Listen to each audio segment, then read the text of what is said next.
the past 2 years, the only ammo shortage that's ever really popped its ugly head in 2024 or 2025 has really been with munitions, larger shells.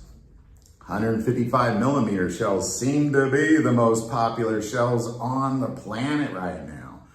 Worldwide, countries are scrambling to produce as many 155 millimeter shells as humanly possible, primarily because of the war in Ukraine has demonstrated that this is what you need on the modern battlefield, is you need a ton of 155 millimeter shells.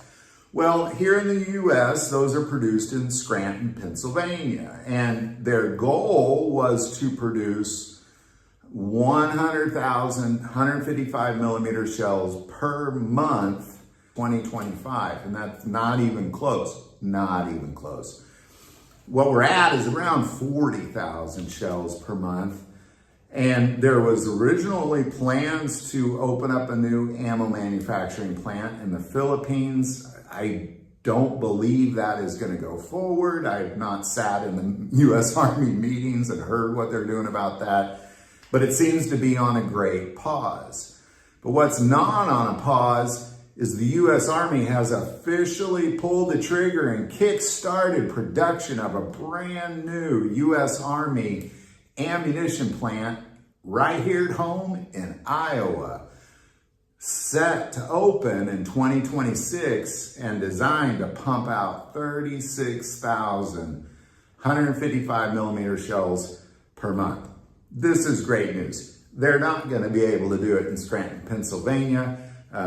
Last year, in the middle of 2024, what we saw was the U.S. Army open up another plant in Texas, which does not produce any ammunition, but they produce ammunition components. So the components are being produced in Texas, the munitions are being produced in Scranton, and they just can't keep up. What was said by generals in the early part of 2024 was that if the U.S. was to go to war with China, we would run out of ammunition in 1 week. 1 week. So what we're looking at is a total void of the type of ammunition and the amount of ammunition that we need for our U.S. soldiers in order to successfully combat any country on the planet. So this is very, very good news. How will this affect U.S. civilian small arms ammo? No way, shape, or form will it, I don't believe. The only thing it could possibly do is it does take the same raw material. You know, it's a bigger bullet, but it's the same raw material, generally speaking. So it would draw a lot more of that raw material away from the civilian production, but that's already happening. So I don't think that's going to change much other than they're just going to be pulling a little bit more. But this is good news. 2026, brand new U.S. Army ammunition plant pumping out 36,000 155 millimeter shells every month. Desperately needed for this country. And to be quite honest, I would argue that if we were to go to war with a country like China, that we need about 10 more of those. We're talking World War II level of ammunition production is what we would need. I think it would be necessary for like Ford plants to become ammo manufacturing plants and all the Honda factories here in the US become ammunition plants. It would require something like that. So will this prepare us for a war with somebody like China? I doubt it, but it'll get us a little bit closer, which is always the right direction. So there you go. Any thoughts or insight, especially if you have any insight, if you live up in Iowa, what's the word up there? What you guys talking about this new plant? Put that below. I do want to take a moment and say most people watch the channel. Hey, they're not subscribers. Click that subscribe button. Greatly increases the algorithm, our ability to get these messages out. That link is below.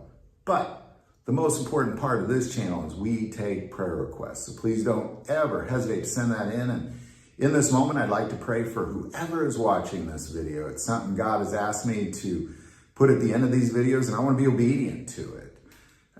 If he can trust me with a little, he can trust me with a lot. He loves you like crazy. So I'm just going to pray for whoever is watching this video in this moment. Heavenly Father, Lord God, I lift up whoever's watching this video to you. Lord, you know, and I also know you are with them, present in this moment. God, thank you for always being there. Lord, I pray that you guard over them fiercely, Lord. Guard over their loved ones, their homes. Cast anything that is wicked that comes up against them far away from them in the name of Jesus. Lord, and also bless them abundantly with the good things that you have for them, Lord. And I also ask that you show yourself to them in a powerful way so they can see you and know that you are there in their life. And thank you in advance for that. In Jesus' name, amen. Well, thank you for watching this episode of God, Family, and Guns. And as always, love God, love your family, and love guns.